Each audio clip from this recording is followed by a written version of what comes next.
Hello everyone, how are you doing tonight? I decided to turn my iPhone sideways, and as a result I'm going to have to get a higher chair if I want to sit at my desk.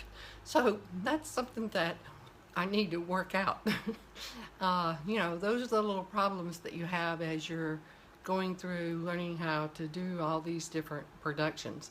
I have to tell you a short story. The Facebook Live Academy that I'm in, one lady, to get her camera at the right height, uses 1 can of tuna and 2 cans of black beans, and that puts it at the perfect height. But I'm going to need some catalogs to sit on or find a different chair or stand up. Anyway, enough on all that.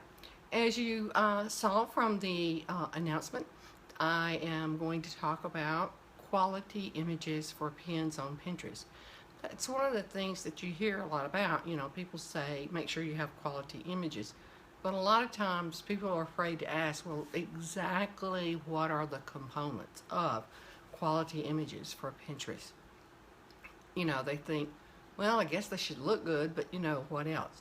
Well, the first thing is the ratio, the aspect ratio. And by that, what I'm saying is, and some of you, if you've listened to me before, have heard me say, or been to email workshops, have heard me say that they need to be vertical images. And with vertical images, the aspect ratio needs to be 2 to 3 or 4 to 5.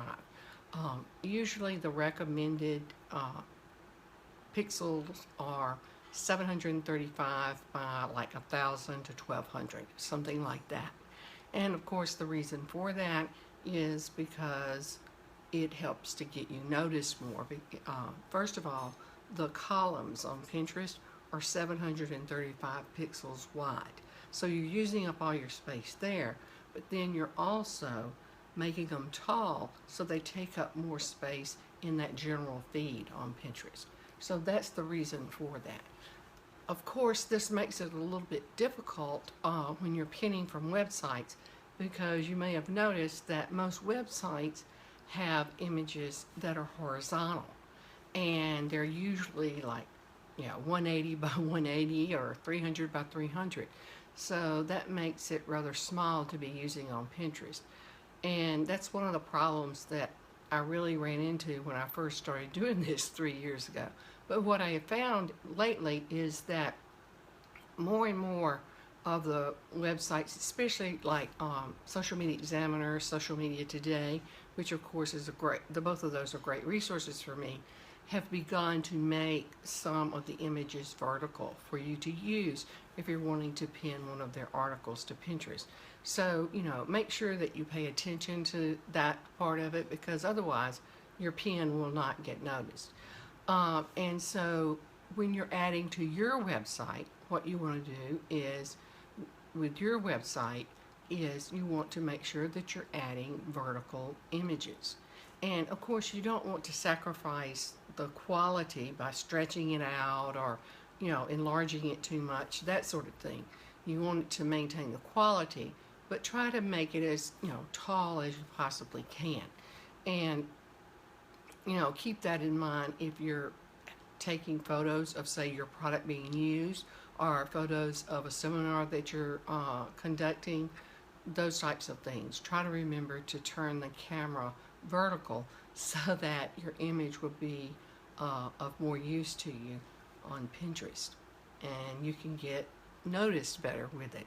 So that's one of the characteristics that I emphasize quite often when we're talking about quality images. And if you have someone managing your Pinterest account, then I would suggest that you ask them, are they pinning quality images in that aspect? Are they pinning vertical images? Because sometimes even people that are managing Pinterest accounts don't realize that that's what they should be doing. I had someone just the other day say that to me. Oh, I didn't realize that that's what you should do. So, that's a good checkpoint for you if you have someone managing your Pinterest account. The second thing is color. And something that doesn't work so well for me, but images that have the reddish orange colors are saved at a rate greater than ones that have the blues. And so if your company logo, like mine, has the blues, then what you need to, I like saying that, has the blues. Okay, back to the subject. Then what you need to do is with images, for example, images that your product, where your product's being used, or images to illustrate a point, those kinds of things, then try to use images that do have the reddish orange colors in them, and that will help you to get noticed more also. The main thing is to make sure that they're very vibrant colors, because of course that catches people's attention. So those are two of the hints about quality images that I share in my blog this week. And again, I will put a copy of the link underneath this Facebook Live so that you can go there and you can read the entire blog. Along with that, I'm offering a copy of my quality images cheat sheet. And so if you would like to have a copy of that, you can email me at anna@pinterestpro.com. And that's for the quality images cheat sheet. And I'll include examples. It has examples and all that on there. So again, that's email me at anna@pinterestpro.com. That's pretty easy. My name, pinterestpro.com. So thank you for joining me tonight. And remember that tomorrow I will be here at 1 p.m.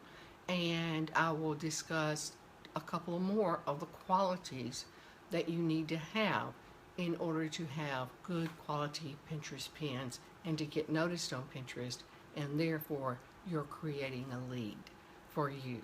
That's the object of the game after all. This is Anna again with her Traveling on Down the Pinterest Superhighway, and I will see you tomorrow at 1.